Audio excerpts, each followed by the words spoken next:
So, first, introduce yourself and tell us about your personality po. Um, my name is John Kenneth Balandra from Libon Albay, running for the position of Multimedia Coordinator. First year student po. So, for your first question po, how would you use multimedia platform?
Pwede po babalikan ko na lang yung question. Next question po muna.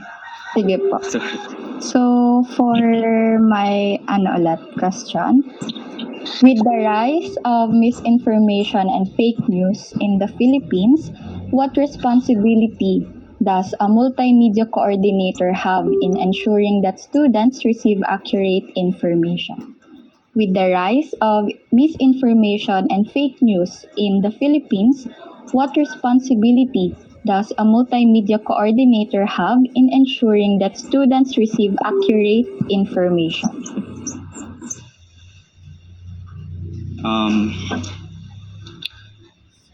For me po, magbe-base lang po ako dun sa mga tawag sa mga reliable sources po na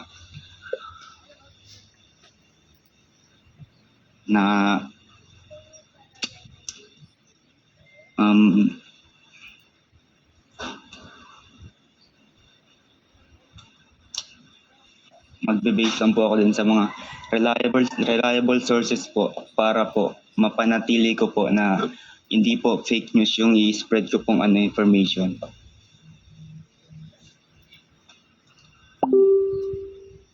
Okay, thank you. So, pwede na bang balikan yung kaninang question? Sige po, ano nga po ulit yun? So, ito po yung tanong. How would you use or paano mo po gagamitin yung platform since multimedia coordinator ka para makipag-communicate sa BSCM program para mag-spread ng information? And since yun nga, information siya na i-announce or i-disseminate sa BSPM program, paano mo rin makikip na engaging and accessible yung content na yon?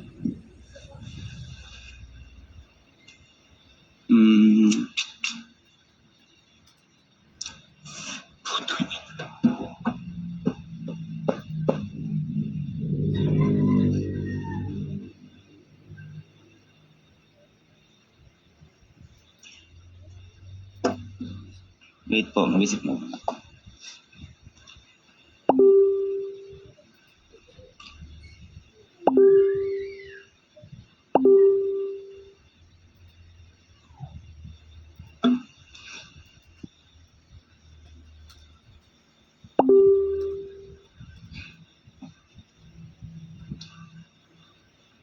Or palitan na lang natin yung question. As someone for sure na may social media, paano mo ginagamit yung platform na yon to spread accurate information? Mahilig ka bang mag-spread ng fake news or hindi naman? Hindi po. Yung ini-spread ko lang po yung mga totoo pong nangyayari kasi po since uso po ngayon yung social media, marami pong naniniwala sa mga fake news and yung mga AI po baga.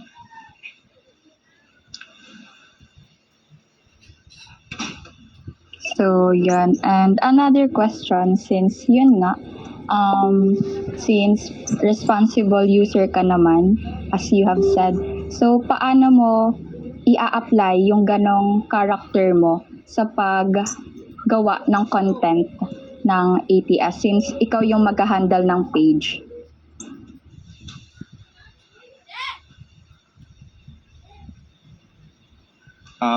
Kung ano lang po yung ibibigay sa akin na na content, doon lang po ako magbe-base. Since syempre doon din po ako kukuha ng idea para mapanatili ko po na hindi po ako nag-spread ng fake news doon po sa page. So, thank you po. That's all for my question. Next panelist na po. Medyo po kasi kinakabahan. First time ko po kasi. Good morning, Kenneth. Kamusta? Okay lang po. Medyo po kinakabahan. Inhale, exhale ka muna, be. Sige po. So, hantay Pwede po. ko lang yung... Pwede po ba naka-off cam na lang po ako? Medyo kasi.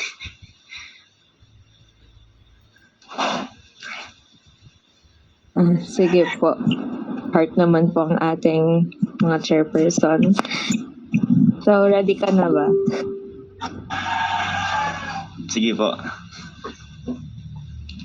So, yung question ko is, as the FMC, need nyo na kayo ang nag-handle ng Medyo po. org. Yes? Choppy po. Pwede po ba pa ulit? Okay. Okay na? May audible ba? Okay na po. Okay.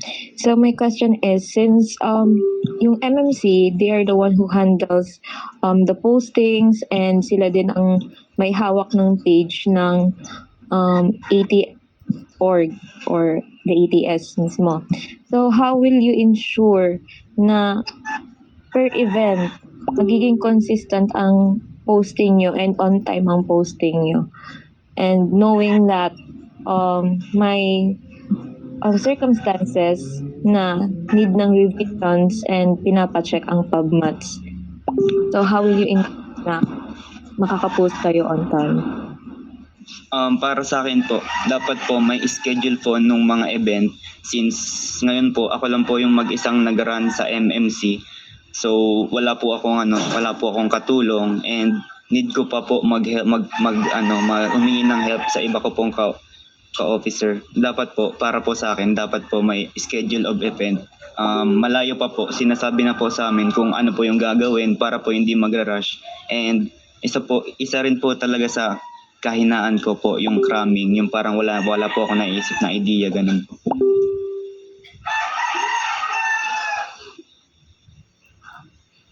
Okay, may follow-up question po ako. So for my next question po, audible pa rin ba ako? Opo. So for my next question is, as an aspiring MMC, gaano ka-importante sa'yo yung AI sa responsibility mo as an MMC? Para sa akin po, meron pong bad effect and good effect sa akin yung AI. Yung pwede po akong, di ba po, if ever po na mawalan po ako ng idea, pwede po akong mag-ask ng idea sa AI, pero hindi ko po yun mismo yung ipopost. Kumbaga, dun lang po ako kukuha ng idea sa pag-edit po.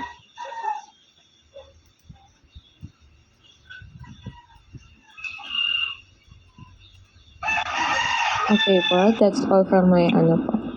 Thank you. po. Good morning, Kenneth. Good morning po. Ready ka na? Sige na. Wait, okay na po. Okay, so here's my question. The MMC handles the organization's digital presence, multimedia outputs, and online engagements. I just wanted to ask you, what some creative contents or ano yung mga naiisip mong creative contents would you like to introduce to make ATS more engaging to students? Let me repeat. Ano yung mga naiisip mong creative contents or ideas na gusto mong i-introduce para mas maging engaging yung ATS sa students?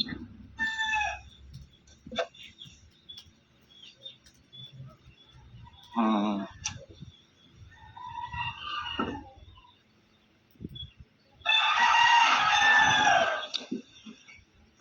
wait lang po.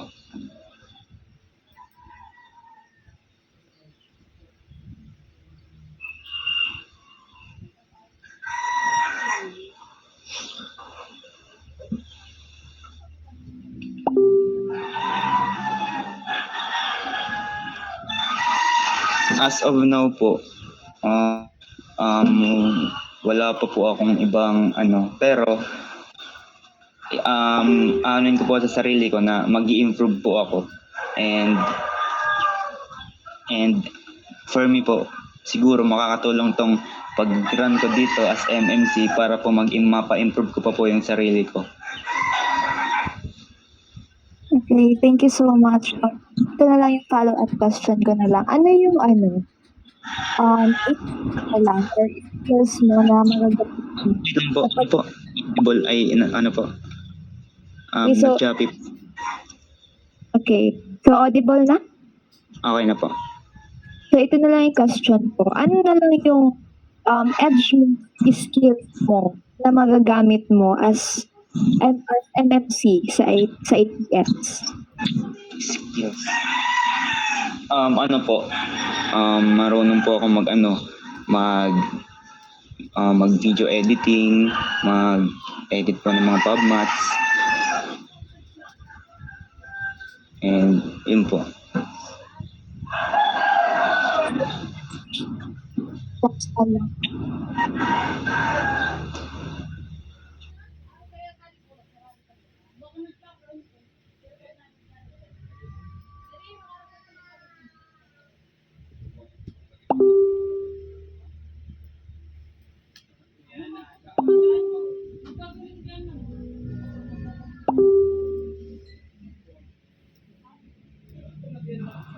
Hello, good morning. Good morning po. So, here's my question po. Your platform entitled Create Connect focuses on enhancing students' multimedia and creative skills. So, how will you ensure that all of students will, how will you ensure that students with designs or editing or wala silang interest man lang sa editing can still actively participate and benefit with this with your platform? Again, Connect focuses on enhancing students' multimedia and creative skills. How will you ensure that students with little to no experience in design or wala man lang silang interest man lang kahit sa editing can still actively participate and benefit with your platform?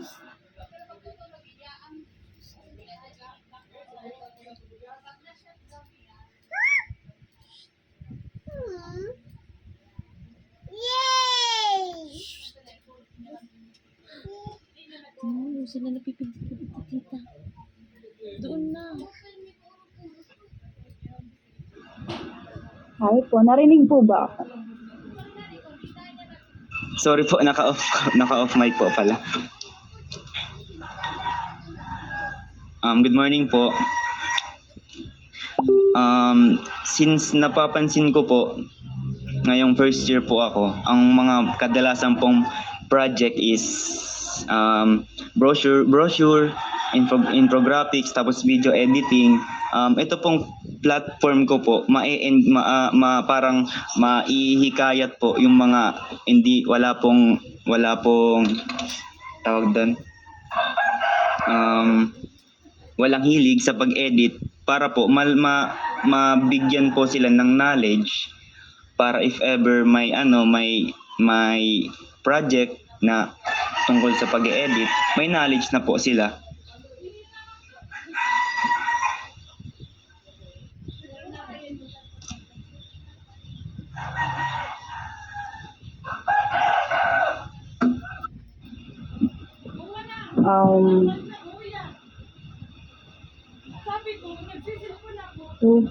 Okay na. Wala na po akong follow-up question. Thank you. Thank you po.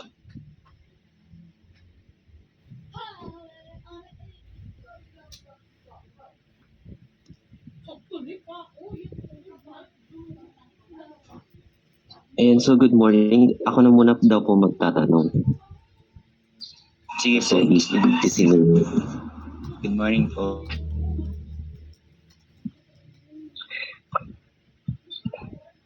So, good morning, John Kenneth. So, kanina, you have mentioned na isa sa mga weaknesses mo is yung cramming, if I'm not mistaken. So, what if there is a situation wherein binigyan ka ng bigla ang project and dapat ipasa mo siya ahead of time?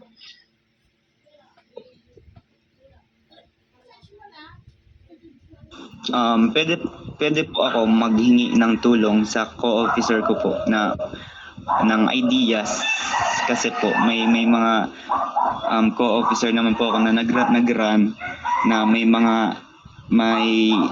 background na po sa pag-e-edit. Pwede po akong maghingi ng tulong sa kanila, and siyempre po responsibility ko po ito, gagawin ko po yung best ko po para po matapos yung binigay po sa akin na binigay sa akin na project.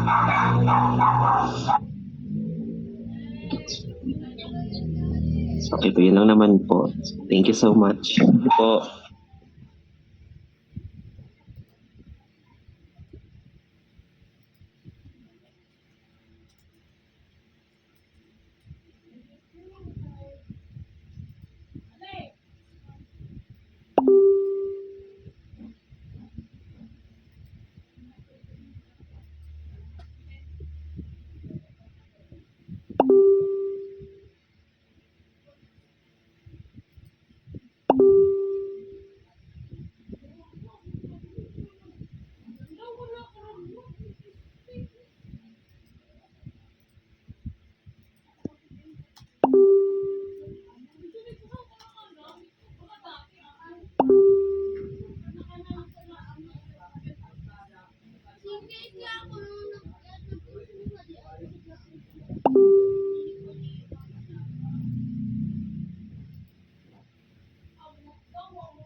Good morning, Kenneth.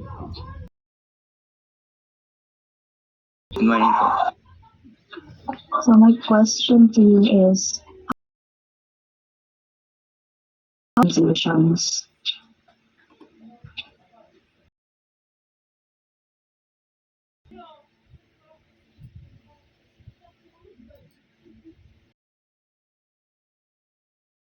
Medyo choppy po kasi. Tapos may echo po. Wait. Sige. How important is media in modern student organizations?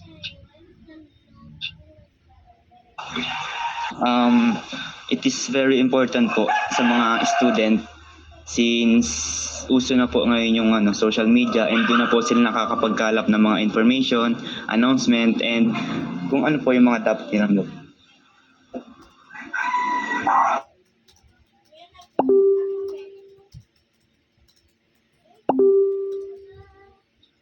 Another question po.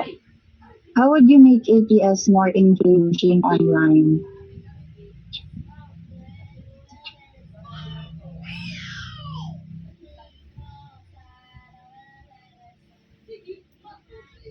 Ano po ulit yun? How would you make ATS more engaging online?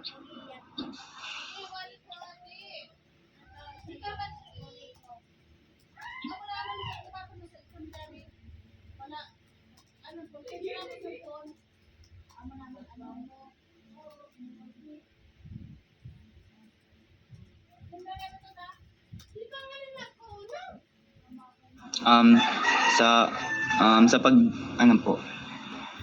pagbibigay ng malinaw tapos clear na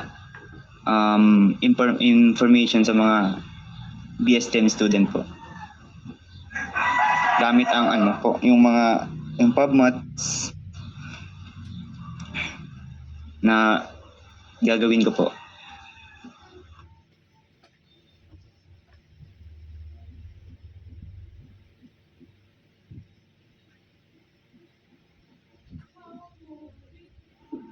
Another follow-up question po.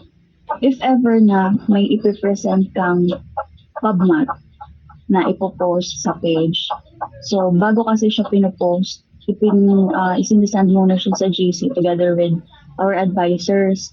So if ever na may nagawa ka ng PubMat, and then yung feedback ng advisors natin is medyo hindi nila nagustuhan yung design or iba yung nag-vision nilang design, paano yung gagawin mo?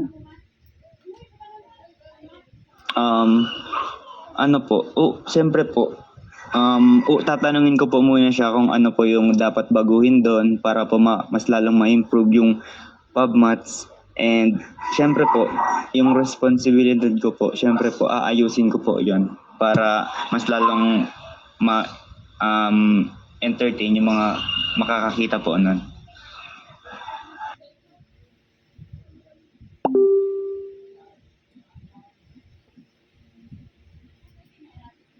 Kenneth, possible ba or pwede ba naming makita yung mga designs na nagawa mo or mga PubMats and something like that? Pwede ka ba mag-share screen? Sige po. Sige, thank you. I-share ko na po yung namin, yung tawag doon, yung sa page po namin sa BSTEM 1D po. Pwede po ba yun na lang? Sige po. Wait lang po.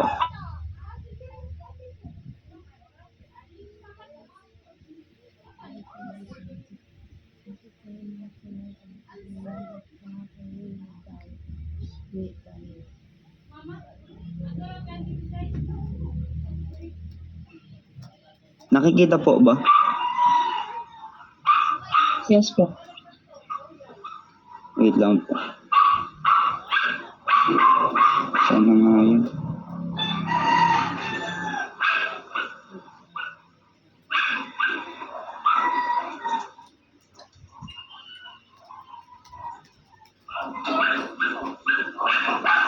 Nakikita pa po. Opo. Ito po, yung sa birthday.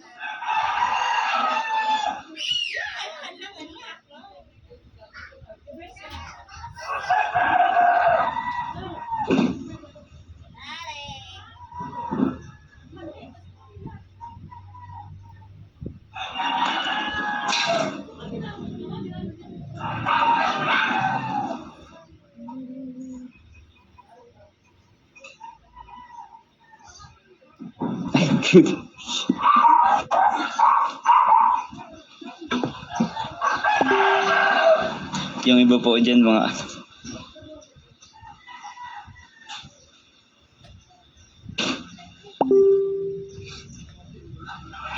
ito lang po.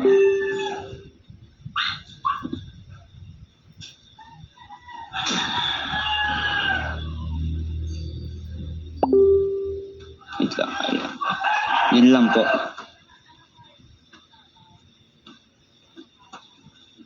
Okay, thank you, Kenneth. Thank you po. So, any further question po for Kenneth? If wala na po, let's proceed na po to the next aspirant. So, Kenneth, thank you po for your time today. Sabi ko nga, relax lang. You did great. Thank Thank you you and po. good luck.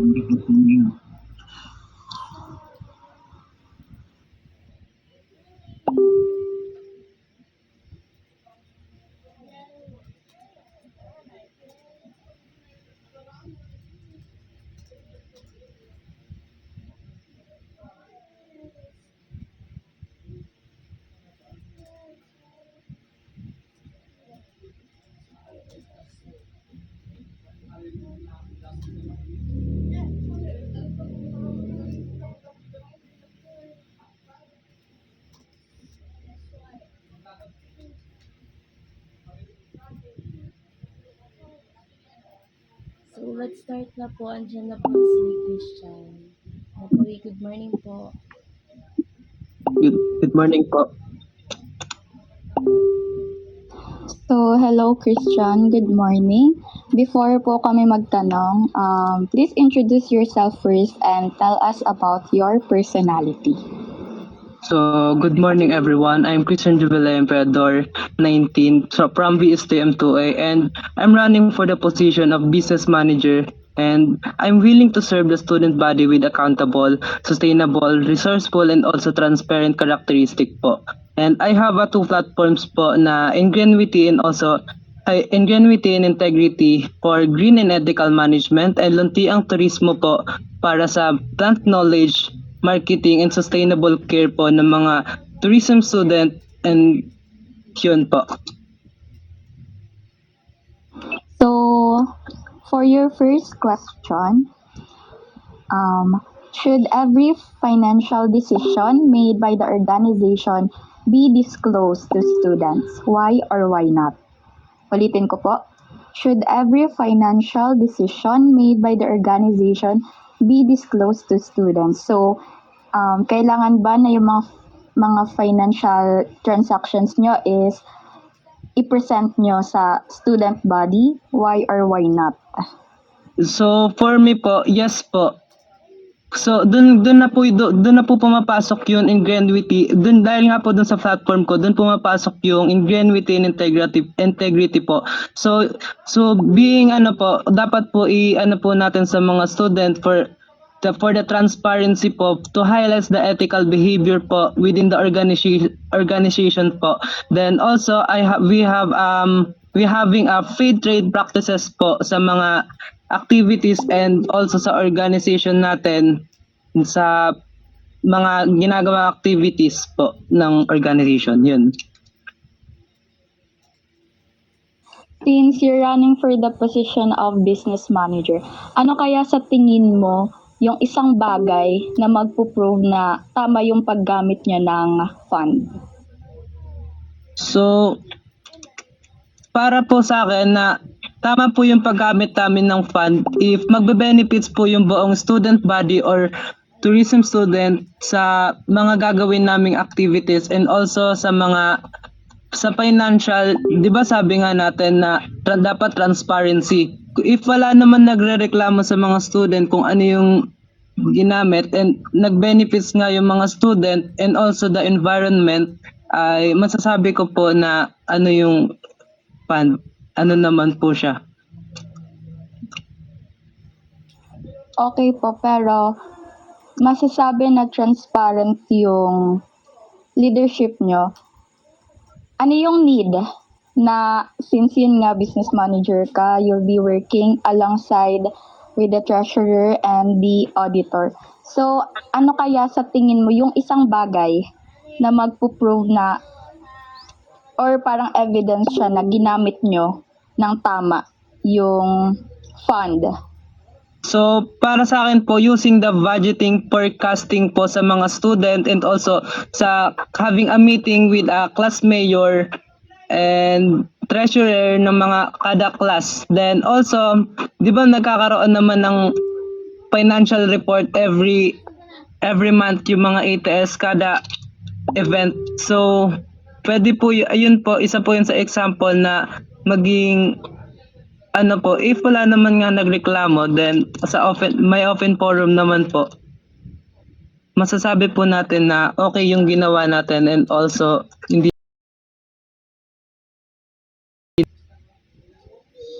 So, I'll give you a scenario.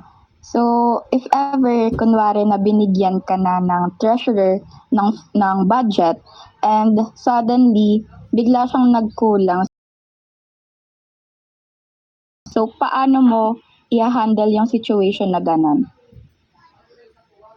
So, para po ma-handle yung ano na situation na ganon, using po the communication sa treasurer and also dun sa may auditor. So, kung saan ba yun, kung paano ba talaga nagastos yung budget na yon and saan natin ginamit. Siyempre transparent nga. Dapat every expenses po dapat inaano po natin, sinasabi po natin and also ino-audit po agad.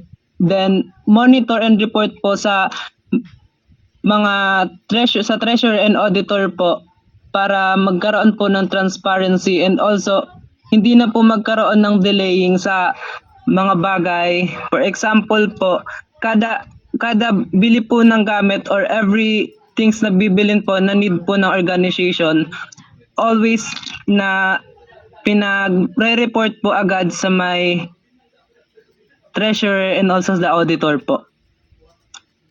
So, for my last question, many Filipinos are concerned about corruption and misuse of public funds. What lessons can student leaders learn from these issues? Or ikaw as an aspiring business manager, ano yung natutunan mo about this national issue? So, para sa akin po, yung natutunan ko, dapat bumoboto po yung mga, as a business manager, dapat binobote po ng mga student or ng mga voters natin na yung mga tao or dapat nagpa-fact check sila sa mga background ng mga kandidato para hindi sila naloloko and also dapat alam nila kung ginagamit ba ng tama yung pondo ng bayan ginagamit ba ng tama yung pondo ng bayan para na rin sa ikabubuti nila, then also hindi po masira yung that pumili po tayo ng may magandang features and also the personality ng isang leader. So, that's all lang naman po. Thank you. Thank you po.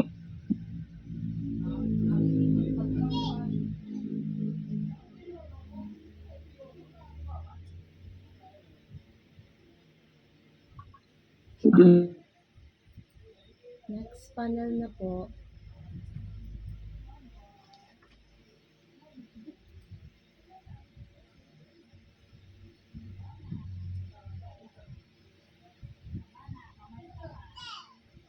So since wala po si Miss Luisa, ako po, kaso wala na po akong any question po. So proceed po tayo sa next panel.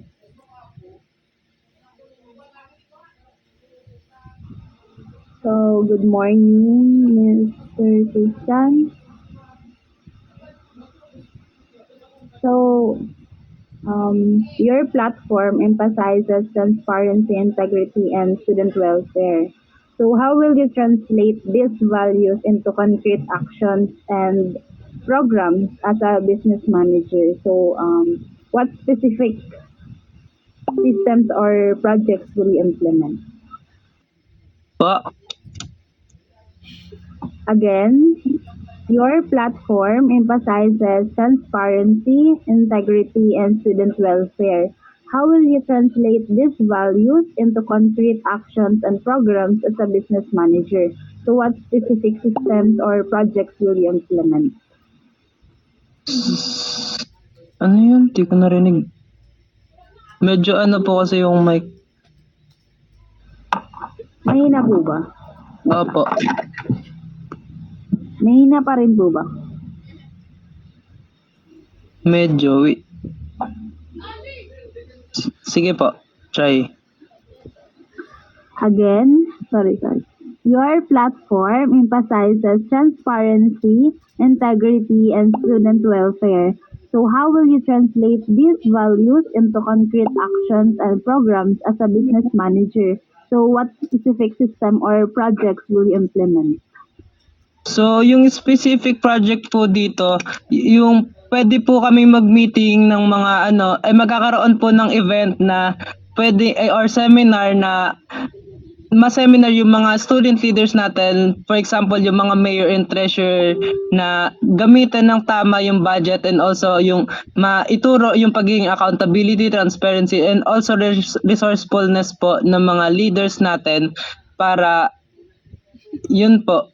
Then also, yun po yung isa po sa purpose ng platform po na magkaroon po ng seminar yung mga para po ma-promote yung accountability, transparency, and resourcefulness. So kasi po yung sa accountability po para mag-take po sila ng personal responsibilities po sa mga activities, and yung transparency po para mag-highlights yung ethical behavior nila within the organization. So yung pagiging resourceful naman po is para po magkaroon po ng creative and also sustainable solution yung mga leaders natin para wala pong nagrereklamong student.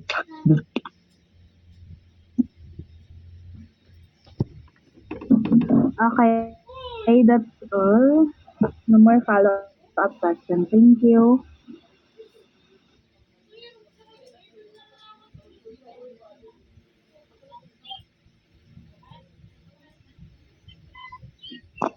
And so, good morning po. Wala na din po akong questions since di naman po nagkakalayo yung question namin ni Jazzy kanina. Thank you. So, any further question po? If wala na po, let's proceed na po sa next aspirant. Ako pa. So,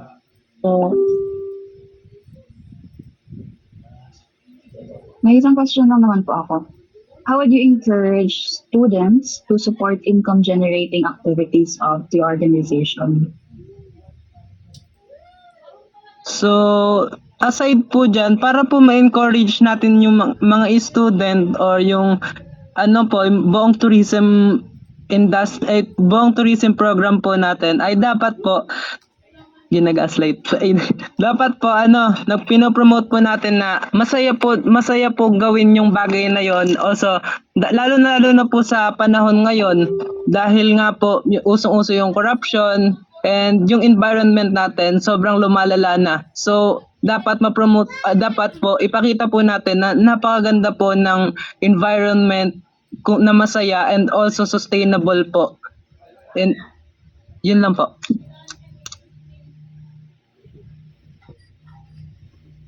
Okay, thank you po.